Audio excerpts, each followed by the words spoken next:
देखा, लेकिन कभी कभी उसने अजीब और अपरिचित चीजें भी की जिसे देखकर लोग हैरान रह गए।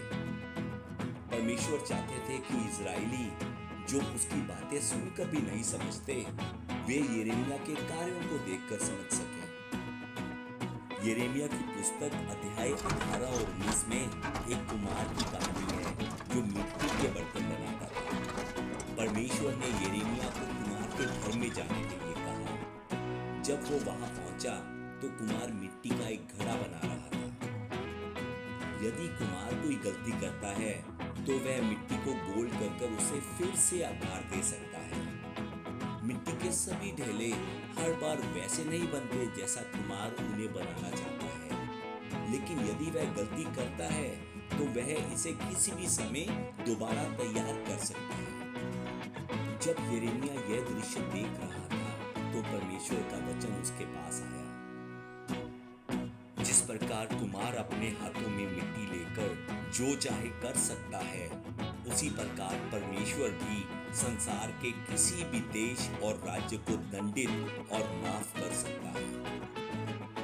इस वचन का मतलब ये था कि इजरायली अपने गलत रास्ते से लौट आए और परमेश्वर की इच्छा के अनुसार जीवन बिताएं तो परमेश्वर उन्हें माफ कर देगा। परंतु लोगों ने यिर्मयाह के संदेश को अनसुना कर दिया। उन्होंने कहा कि हम यिर्मयाह के विरुद्ध योजना बनाएं, क्योंकि ना तो याजक द्वारा व्यवस्था की शिक्षा बंद होगी, ना बुद्धिमानों की सम्मति और ना भविष्यद्वक्ताओं का वचन बंद होगा। उन्होंने यिर्मयाह को मार डालने की साजिश रची। उस समय यिर्मयाह ने परमेश्वर से प्रार्थना की और अनुग्रह को मांगा। परमेश्वर ने यिर्मयाह को फिर से बुलाया और कहा, जाकर कुम्हार से मिट्टी का एक घड़ा मोल लेकर आ। इजरायलियों के कुछ पुरनियों और याजकों को साथ लेकर हिन्नोम की घाटी में जा।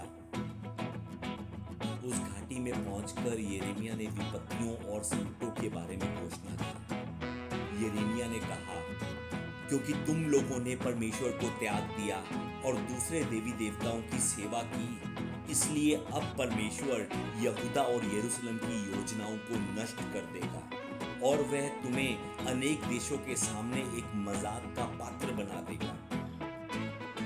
जब सब लोग यिर्मयाह की तरफ ध्यान से देख रहे थे, उस समय यिर्मयाह ने वो घड़ा तोड़ दिया। कुम्हार के हाथ से मिट्टी फिर बनाई जा सकती है, लेकिन टूटे हुए बर्तन फिर से नहीं बनते। जिस समय परमेश्वर ने यिर्मयाह को बुलाया, उस समय उसने कहा, मैंने तुझे मां की कोख में रचने से पहले ही चुन लिया था।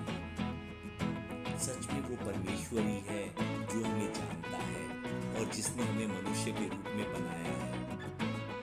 परमेश्वर चाहते हैं कि हम भी कुम्हार की इस कहानी को सुनकर पश्चाताप करें। वो चाहते हैं कि हम उसके लोग नाश ना हो। परमेश्वर चाहते हैं कि हम उसकी इच्छा को जाने, पूरा करें और आशीष से भरा हुआ जीवन बिताएं।